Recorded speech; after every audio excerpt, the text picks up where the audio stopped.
और जो सबसे खतरनाक एक और बड़ी अहम खबर है वो ये है कि भारत की तरफ से अंजाम देने के लिए तैयार किया गया है।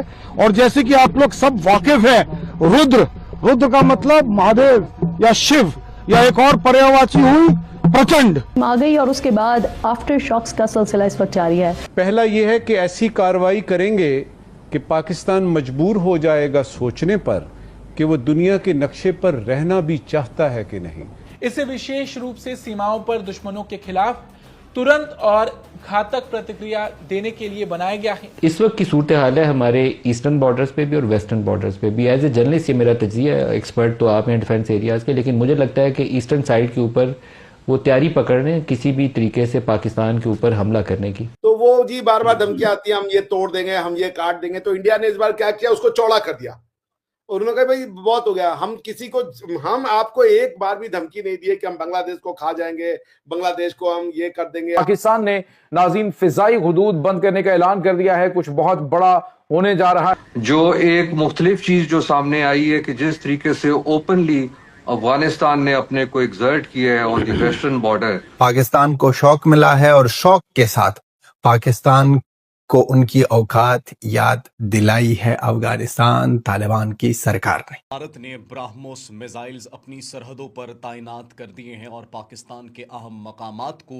अपने टारगेट पर रख दिया है कि उन मकामात को हम निशाना बनाएंगे। भारत का पाकिस्तान पर हमले का ऐलान। भाई वो बार बार बांग्लादेश की तरफ से एक धमकी आती थी हमें जी, चिकन कॉरिडोर, वो चिकन नेक जो है तोड़ देंगे, जो कि बेसिकली बांग्लादेश को जोड़ता है, जो इंडिया को जोड़ता है रेस्ट ऑफ द 7 सिस्टर्स जो हमारे स्टेट्स हैं के हमारे भाई बहनों के साथ। तो वो जी बार बार धमकी आती है, हम ये तोड़ देंगे, हम ये काट देंगे। तो इंडिया ने इस बार क्या किया, उसको चौड़ा कर दिया और उन्होंने कहा भाई बहुत हो गया, हम आपको एक बार भी धमकी नहीं दी कि हम बांग्लादेश को खा जाएंगे, बांग्लादेश को हम ये कर देंगे, हम बांग्लादेश में जो है अटैक कर देंगे। हमारी तरफ से नहीं आया, आपकी हमने हेल्प की, उसके बाद भी आप ये कहते नहीं पड़ते हो कि हिंदू जो है इन पे ट्रस्ट नहीं किया जा सकता। बल्कि वहां की जो हिंदू पॉपुलेशन है 27% से घट के 7% पे आ गई। उन्होंने जीना मुश्किल कर दिया, साइलेंट प्रोसिक्यूशन हो रहा है, इतने रेडिकलाइज लोग हैं वहां के। फिर भी आप देख लेना मोहम्मद यूनुस को, तो मोहम्मद यूनुस साहब को तो वो मिला हुआ है नोबेल प्राइज, तब तो उनकी ये हालत है। एक भी सेंटेंस उनके मुंह में नहीं, उनके मुंह से नहीं निकला हिंदू माइनॉरिटी प्रोटेक्शन के लिए। हिंदुओं की बात करना तो बांग्लादेश में जो है ये अपराध हो रखा है। तो ये है कि देखिए वो फिर से अपने कर्म की ओर लौटेंगे। और अभी तो मैंने देखा कि कल परसों वापस से आग लगी हुई थी, फिर वहां पे स्टूडेंट प्रोटेस्ट शुरू हो गए। इस बार यूनुस के ही अगेंस्ट में हो गए हैं प्रोटेस्ट शुरू। कुछ लोगों की वहां पे मैंने सुना कि झड़प में वो पुलिस ने लाठीचार्ज किया या फायर किया, तो उसमें भी वो उनकी भी मौतें हुई हैं। So Bangladesh and Pakistan would always remain a political सरदर्द for entire community, entire international community, because ये दोनों देश जो है ना, इनको पता कुछ नहीं है, इनके पास सिर्फ एक चीज है, रिलीजन। उसी को लेके इन्होंने जो है ना नफरतें फैला दी है पूरी दुनिया में। तो अब आप इनसे आप क्या ही उम्मीद करेंगे। अब आप देखिए हमारे यहाँ क्या हो रहा है, मतलब जाकिर नायक और ये लोग उनके हीरो हैं। आज डॉक्टर बन के अगर यार बम फोड़ रहे हो, अल फलाह यूनिवर्सिटी का नाम है अल फलाह, वहां पे फलाही के अलावा सारे काम हो रहे हैं भाई। ये तो मैं हैरान हो गया, ये कौन सी मानसिकता है भाई, ये तो मेरी समझ के एकदम बाहर हो गया कि भाई अगर डॉक्टर्स फॉर गॉड सेक, अब उसके बाद अगर कोई आदमी कहे कि भाई हम अपने यहाँ पे ये डॉक्टर नहीं रहेंगे, तो आप कहेंगे ये देखिए जी यहाँ पे इस्लामोफोबिया फैला रहे हैं ये लोग। बताइए भाई, एक बात बताइए आदू जी, 2900 किलो या 3000 किलो का वो अमोनियम नाइट्रेट क्या कर रहा है, किसको उड़ाना है? अरे 60-70 साल में आदमी ऐसे ही चला जाता है, उसको काहे तुम 20-30 साल जल्दी उड़ाने के चक्कर में लगे हुए हो? मगर अब आप देख लीजिए ये मानसिकता है। अब ये मेडिकल डॉक्टर्स हैं, इनके ऊपर क्या जुल्म हुआ, इनके ऊपर कौन सी नाइंसाफी हो गई कि इनको ऐसा करना पड़ा। इनको तो गवर्नमेंट ने कहा तुम अपनी यूनिवर्सिटी बना लो भैया, अरबिक यूनिवर्सिटी बना ली अल फलाह।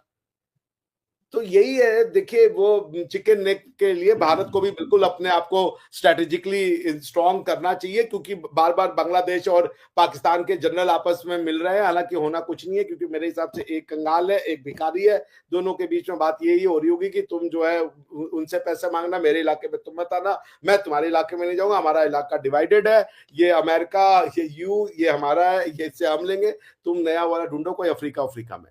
सो आई गेस यही बातचीत हो रही होगी। और ये देखते हुए कि बार बार उनके जो है जो आर्म फोर्सेस के जो चीफ है वो मिल रहे थे, इंडिया ने मैंने ये सुना कि वो जो इलाका है उसकी जो है कुछ सिक्योरिटी बढ़ा दी है, वहां पे कुछ अपने बिल्डअप किए ताकि कोई मिस एडवेंचर ये बांग्लादेश के जो आर्मी के लोग हैं वो ना कर पाए। बाकी अरे अफ्रीका कहाँ भेज रहे हैं आप? अफ्रीका में कहाँ भीख मिलेगी? मतलब अजीब बातें कर रहे हैं आप। अफ्रीका किसको भेज रहे हैं? लेकिन फिर भी आप लोग को कोई भी दे सकता है। जब आप अफगानिस्तान से मांग सकते हैं, बेचारे आप किसी से भी मांग सकते हैं। दोस्तों, अफगानिस्तान की गवर्नमेंट ने पाकिस्तान के अगेंस्ट एक ऐसा स्टेप लिया है जिसको आप डायरेक्टली गेम चेंजर मूव कह सकते हो। बढ़िया, लाजवाब, जिसके बारे में पाकिस्तान ने जिंदगी में यही नहीं सोचा था कि अफगानिस्तान की गवर्नमेंट इस तरह गवर्नमेंट आएगी और वो ऐसा काम करेगी। पाकिस्तान को शौक मिला है और शौक के साथ पाकिस्तान को उनकी औकात याद दिलाई है अफगानिस्तान तालिबान की सरकार ने। अफगानिस्तान तालिबान की सरकार में deputy prime minister of economic affairs मौलवी गनी ब्रादर, इसके बयान से सारा पाकिस्तान शौक में गया है, क्योंकि बिजनेस ट्रेड सब बंद और सबको कह दिया है कि कोई और रास्ता चुन लो, कि कोई और रास्ता अपना लो, क्योंकि पाकिस्तान भरोसे का नहीं है और पाकिस्तान के साथ भरोसा करना एक गुनाह है। पाकिस्तान के ऊपर आप भरोसा करो तो ये एक बहुत बड़ी गुनाह है। तो इसलिए पाकिस्तान पर भरोसा नहीं करने का। अगर पाकिस्तान ये जो हमेशा नाटक कर रहा था कि आज ओपन कल क्लोज और आज ओपन, ये नाटक जो हमेशा कर रहे हैं, ये नाटक से अगर दूर जाए, एक ऐसा एग्रीमेंट करे सारी दुनिया के सामने कि जो भी कुछ हो जाए हम ट्रेड नहीं रुकेंगे, तो फिर से ही, वरना हम कोई ही कॉन्ट्रैक्ट नहीं करेंगे पाकिस्तान के साथ।